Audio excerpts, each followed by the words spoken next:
মেলা মানেই সুন্দর একটি পরিবেশ। এসেছিলাম ওয়াজ শুনতে। দেখলাম ওয়াজের পাশেই একটি ছোট মেলার মতো বসছে।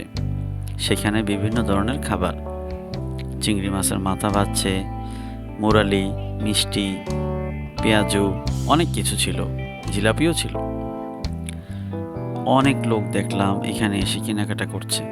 তো ভাবলাম আমরাও কিছু কিনে নিয়ে যাই। আসলে ওয়াজের মাহফিলে মানুষ আসে, কিন্তু ওয়াজ শুনতে যায় না, সবাই এখানেই চলে আসে। দেখুন কি সুন্দর করে জিলাপি ভাজছে। এই গরম গরম জিলাপিগুলো কিন্তু খেতে অনেক সুস্বাদু। আর জিলাপি কিন্তু দুই রকমের, একটা হচ্ছে গুড়ের, একটা হচ্ছে চিনির। আর এখানে এটা কি যেন ওটা শরবত বানিয়েছে। তো এখান থেকে আমি লাচ্ছি নিব, বললাম যে আমাকে লাচ্ছি বানিয়ে দেন। তো উনি আমাকে 2টা লাচ্ছি বানিয়ে দিচ্ছে। তো ওয়াজে কিন্তু অনেক বড় বড় বক্তারা এসেছিলেন, অনেক লোক ছিল, মোটামুটি ভালোই। এটা হচ্ছে সোনারগাঁয়ের ভাটিবন্দর এলাকায় যে একটি মাদ্রাসা এবং মসজিদ আছে, সেই মাহফিলের উদ্দেশ্যে কিন্তু আজকের এই মেলাটি। তো বর্তমানে আপনারা হয়তো লক্ষ্য করেছেন, বিভিন্ন জায়গায় ওয়াজ মাহফিল হলেই কিন্তু মেলা বসে, আর সেখানে কিন্তু যুবক ছেলেরা এবং মহিলারাও কিন্তু সেখানে যায়। তো ইসলামিক দৃষ্টিকোণ থেকে এটি অবশ্যই ভালো না, কারণ ওয়াজ দেওয়া হয়েছে হেদায়েতের নিয়তে। আর সেখানে যদি এসে মানুষ একত্রিত হয়ে যায় বা ইসলামের বহির্গত কোনো কাজ হয়, অবশ্যই এটা গুনাহ হবে।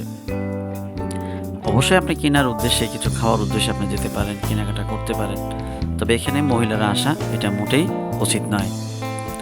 তো যাই পরিশেষে একটু ঘুরে ঘুরে দেখাচ্ছি আপনাদেরকে এখানে কি কি উঠলো। বাচ্চাদের খেলনা উঠেছে, অনেকেই ওয়াজ থেকে যেতে বাচ্চাদের জন্য খেলনা নিয়ে যায়। এই আঙ্কেলটা ওইখানে দই বিক্রি করছে। তারপর একটু সামনে গেলাম, এখানে দেখলাম গরুর ভুঁড়ি, যেটাকে বলে ভুঁড়ি ভাজছে, আর সেটা বিক্রি করছে। অনেকেই সেটা খাচ্ছে, গরম গরম শীতের মধ্যে ভালোই লাগছে। এখানে দেখলাম একটি বাবু কি যেন খাচ্ছে, আর ওর আব্বু আম্মু কিছু কিনছে। তারপরে একটু সামনে গিয়ে দেখলাম এখানে মিষ্টি বানিয়ে রাখলো চিনির। এখানে একজন বৃদ্ধ আন্টি কিছু কসমেটিক্সের জিনিস বিক্রি করছে। আর এখানে হচ্ছে আপনার মালাই চা, যেটাকে বলে মালাই চা, এখানে উঠেছে। তো ওরা বিক্রি করছে প্রতি কাপ 50 টাকা করে। আর এখানে ভাই আলু ভেজে রেখেছে, কিন্তু কাস্টমার নেই। আমি বললাম কাস্টমার কোথায়, বলে যে সবাই চলে গেছে, অনেক রাত হয়ে গেছে। আর এখানে হচ্ছে আইসক্রিম। আপনারা জানেন যে আইসক্রিমটা কিন্তু অনেক খেতে সুস্বাদু। এই আইসক্রিমটা বিভিন্ন ফল দিয়ে তৈরি করা হয়। তো অনেকেই এটি খাবার জন্য অপেক্ষা করছে। আমি একটু ভিডিওতে শ্যুট করে নিলাম কীভাবে এটি বানাচ্ছে আপনাদেরকে দেখানোর জন্য। আর একটু সামনে গেলাম, এখানে হালিম বিক্রি হচ্ছে, অনেকেই খাচ্ছে। তারপরে ভাবলাম না, অনেক দেরি হয়ে গেছে, মোটামুটি অনেক ঘুরেছি, তো চলে যাচ্ছি। এর মধ্যে আমার লাচ্ছি সম্ভবত তৈরি হয়ে গেছে। হ্যাঁ, তৈরি হয়েছে। তাই বাচ্চা দুটো দাঁড়িয়ে আছে, তোদেরকে বললাম কি ব্যাপার, তোমরা কিছু খাবে? তো বলছে হ্যাঁ খাবো। তখন এই দুটো বাচ্চাকে আমি দুটো ড্রিঙ্কস দিলাম। তো তারা খাচ্ছে অনেক মজা করে। আসলে ছাত্রগুলো হচ্ছে এই মাদ্রাসারই, যেখানে ওয়াজ হচ্ছে, ওই মাদ্রাসার ছাত্র। মাদ্রাসায় আমরা জানি যে অনেক ছোট বাচ্চারা কিন্তু পড়াশোনা করে, তাদের বাবা মা অনেক দূরে থাকে, সেই সমস্ত বাচ্চাদের কিন্তু অনেক কিছু খেতে ইচ্ছে করে। তো আপনারা চেষ্টা করবেন, আপনাদের এলাকায় যদি মাদ্রাসা থাকে, সে বাচ্চাগুলো চিপস, চকলেট, বিস্কিট, কেক এগুলো উপহার দেওয়ার জন্য। আর অবশ্যই তারা খাবে, আপনার কাছে বিষয়টা অনেক ভালো লাগবে, আর আপনিও কিন্তু সওয়াব পেয়ে যাবেন। কারণ মাদ্রাসার মধ্যে কিন্তু অনেক সময় এতিম বাচ্চারাও থাকে, অনেক ভালো ফ্যামিলির বেবিরাও থাকে। তো পরিশেষে হচ্ছে তারা দিন প্রচারের জন্য, ইসলামের জন্য তারা লেখাপড়া করছে, নিজের জীবনকে সুন্দর করার জন্য। অবশ্যই তাদের পাশে আমাদের দাঁড়ানো উচিত। তো সাথে আমাদের একজন বড় ভাই দুলাল ভাই, উনি ছিলেন আমাদের সাথেই। তো উনি অনেক কিছু কিনেছেন।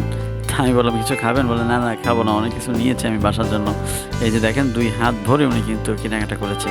তার পাশে আমাদের আরেকজন কলিগ ভাই, উনিও বললো যে আমি অনেক কিছু নিয়েছি, এই যে দেখেন বাসার জন্য। আর আমাদের হাফেজ সাহেব, উনি তো পেঁয়াজও খাচ্ছে আম করে, মজা করে। তো আমরা একটি অফিসে গেলাম, ওইখানে মাদ্রাসার মাহফিলের অফিসে। ওখানে ইমাম সাহেব সহ, আমাদের ইমাম সাহেব সহ ওই যে বক্তা ছিলেন, উনি ওইখানে বসে ওনাদের সাথে কথা বলছেন। তো ওইখানে পাশে আমরাও কিছুটা সময় ছিলাম। এ হচ্ছে বিষয়। তো এখান থেকে আমরা এখন বের হয়ে যাব, কারণ অনেক রাত হয়েছে, আমাদের চলে যেতে হবে। তো ব্লগটি কেমন লেগেছে অবশ্যই জানাবেন, আর শেয়ার করে দেবেন যাতে করে সবাই দেখতে পারে।